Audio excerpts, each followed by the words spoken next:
It's coming up to 2 minutes to 9. Whether it's staffing levels on the front line or standards of care, the nursing profession has been much examined and discussed in recent months. And from Friday, it'll be a group of students in the spotlight when a new TV series gets underway. It's called Student Nurses, Bedpans and Bandages. It follows the trials and triumphs of trainees as they make the transition from the classroom to the ward. Someone had fun writing that, didn't they? In a moment, we'll meet two of them, Alistair and Helen. First, let's see them on the ward. 24-year-old first-year Alistair is among the growing number of men taking on the challenge. I'm scared. I'm pretty scared, to be honest. I'm not used to being around so many women all the time. You all right? Yep. It's a world away from the job he was trained up to do by his dad. Proud of him, really. But don't tell him. You won't save lives fitting carpets, but if I can save one life being a nurse, then what an achievement that is in life. Hi, your mum. Yeah. Hi, I'm Katie. This is Helen, she's one of our students. How can we help you? It's really hot. It's just getting hotter. And then there's like some spots come up on the bottom of his back. Okay, I'll just do his temperature first. Huh? Some parents, as soon as they see a rash, they link it straight to meningitis, so we tend to get quite a few patients in who come in with rashes, especially young babies, because the parents just want to get them checked out, really, just to be safe. And when you press it and it goes away, it's called a blanching rash, which they are. Okay, so that's a good sign. Okay. And student nurses Helen Blakemore and Alistair Souter are with us now. Good morning to you both. Good morning. And you've been so busy working on the wards and doing your studies, you haven't even had time to shave. Yeah, it's quite a new thing, but... Are you allowed to have a beard as a nurse? Trust policy, as long as it don't come down past my neckline, I think I'm all right. OK. So. You've taken a bit of a change in career direction, haven't you? Yeah, I used to be a carpet fitter. I used to work with my dad. What made you decide to become a nurse? I've always wanted to do something like this anyway, but I never thought I was mature enough. Or I never thought I was in the right frame of mind to go into it, so now that I'm a bit older, I thought I'd take the plunge. Yeah, and Helen, you've been studying for sort of somewhat longer. You're sort of pretty much at the end of, when we see you in the film, you're pretty much at the end of, coming to the end of your studies, aren't you? Yeah, well, I've got now, currently, I've only got like 5 weeks till I qualify.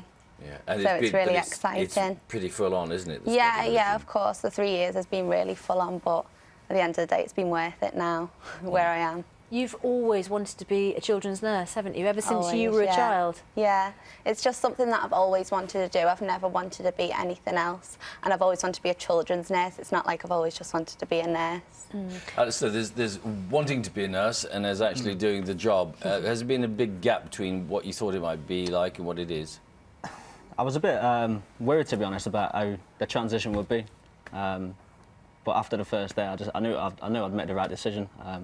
It's fantastic. You get to spend as much time as you can with the patients, and yeah, it's really been an eye-opener, to be honest, but it's rewarding. Should we have a look at you heading out for your first day on the ward? Here we go. Memory lane. After 2 months in the classroom, Alistair is about to set foot on the ward for the very first time. Worrying most about just how I react to, you know, seeing people in such poor condition, or, you know, people who really seriously need help. I've never seen it before, so I think it'll be quite a shock to the system. I'm starting to get a bit nervous now, actually.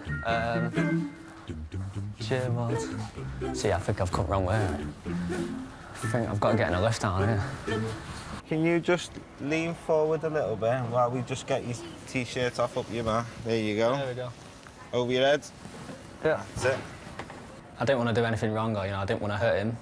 You do your clinical skills lessons, but when it's in practice, it's totally different. It's a bit strange to get used to, I suppose, but it's not for my ego. I'm here to care for them, so I'm trying my best. And Helen, we were saying nursing's been sort of under quite a sharp focus for some time. Some controversial stories about nurses, about how particularly elderly patients are looked after and that sort of thing. Does the way that your profession's treated in the media, has that been something that you've discussed with your fellow students? I think in university they always bring it to the forefront to discuss it, so we always know about what's going on in the public eye, I suppose. But for me personally, when I'm caring for patients, everything that's going on outside of that doesn't come into it. And so what about you? I mean, you're dealing carefully, gently with an elderly patient there. You must be aware as well of you know, how people talk about nursing at the moment. Yeah, but I don't think people go into nursing to do things wrong, and you know the media picks up on sometimes the problems that do come around. But I've never come across anything since I've been there. Is there a particular type of nursing? We were talking to Helen about the fact she's always wanted to be a children's nurse. Is there something that you want to specialise in? Well, I've had the opportunity to go into surgery and scrub up and be part of the surgical team, so I've been quite fascinated with that. So yeah, I won't mind going surgical or recovery, so I think that'd be great.